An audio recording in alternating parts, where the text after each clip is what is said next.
हरे कृष्णा। पुत्रदा एकादशी की चर्चा करते हैं आज। युधिष्ठिर महाराज ने पूछा, मधुसूदन, हे भगवान, श्रावण मास के शुक्ल पक्ष में कौन सी एकादशी होती है, उसका नाम क्या है और उसका वर्णन करिए, उस कथा को सुनाइए। तो भगवान श्री कृष्ण ने कहा, राजन, प्राचीन काल में द्वापर युग के प्रारंभ में ही महेशमती पुरी में राजा महीजित अपने राज्य का पालन करते थे, किंतु उन्हें कोई पुत्र नहीं था। इसलिए वह राज्य उन्हें सुखदायक नहीं था, वो सुखी नहीं थे।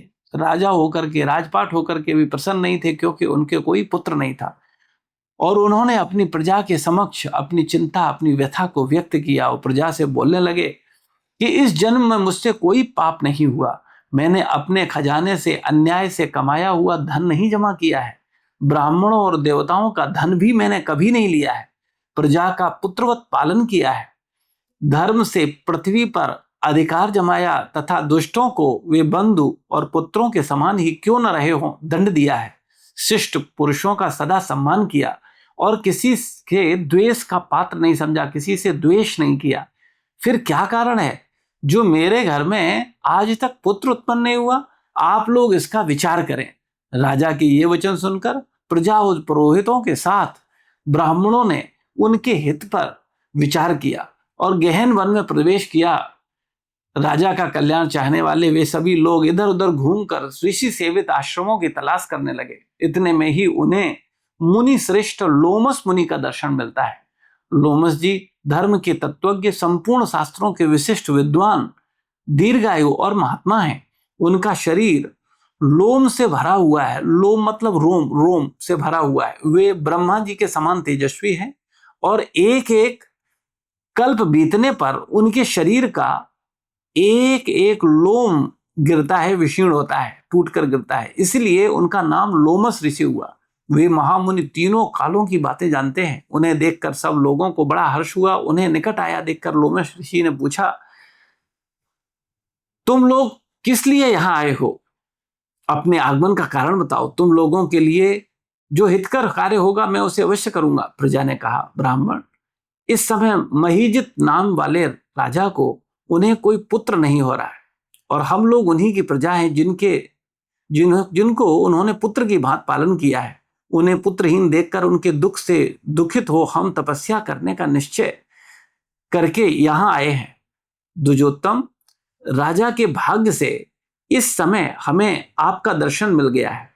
महापुरुषों के दर्शन से ही मनुष्य के सब कार्य सिद्ध हो जाते हैं। मुने, अब हमें उस उपाय का उपदेश दीजिए जिससे हम राजा को पुत्र की प्राप्ति हो। तो उनकी बात सुनकर महर्षि लोमस 2 घड़ी तक ध्यानमग्न हो गए।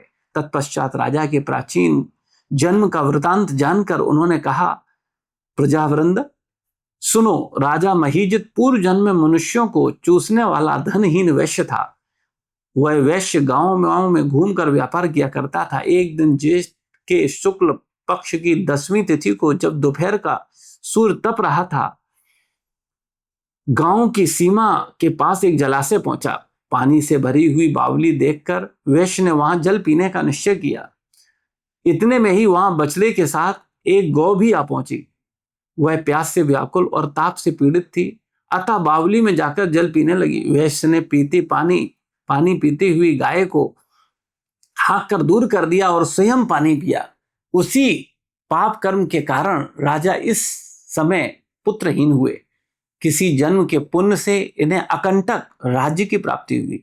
तो यहाँ हमें ये शिक्षा मिलती है कि जीवन में अगर हम पाप करते हैं उसका भी फल मिलता है और पुण्य करते हैं उसका भी फल मिलता है। राजा ने जो पाप किया उसके कारण वो पुत्रहीन हुए, लेकिन जो उन्होंने पुण्य किया था उसके कारण वो राजा हुए। आगे प्रजा कहती है, मुने, पुराण में सुना जाता है कि प्रायश्चित रूप पुण्य से पाप नष्ट होता है, अतः पुण्य का उपदेश कीजिए जिससे उस पाप का नाश हो जाए।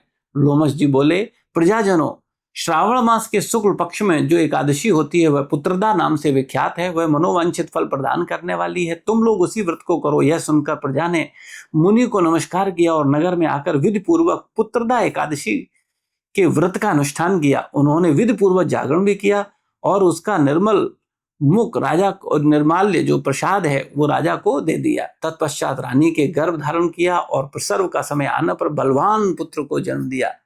तो आप सोच सकते हैं कितना महत्वपूर्ण है।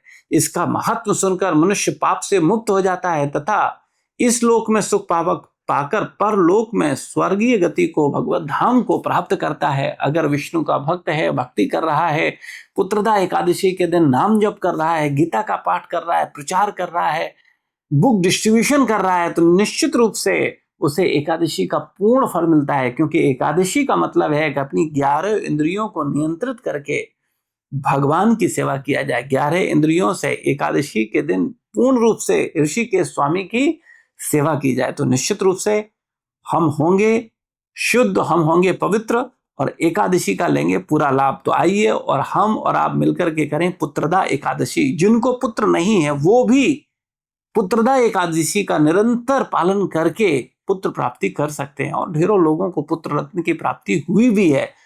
तो करिए विश्वास भगवान पर, करिए एकादशी पुत्रदा और हो जाइए शुद्ध, पाइए भगवान की भक्ति। हरे कृष्णा।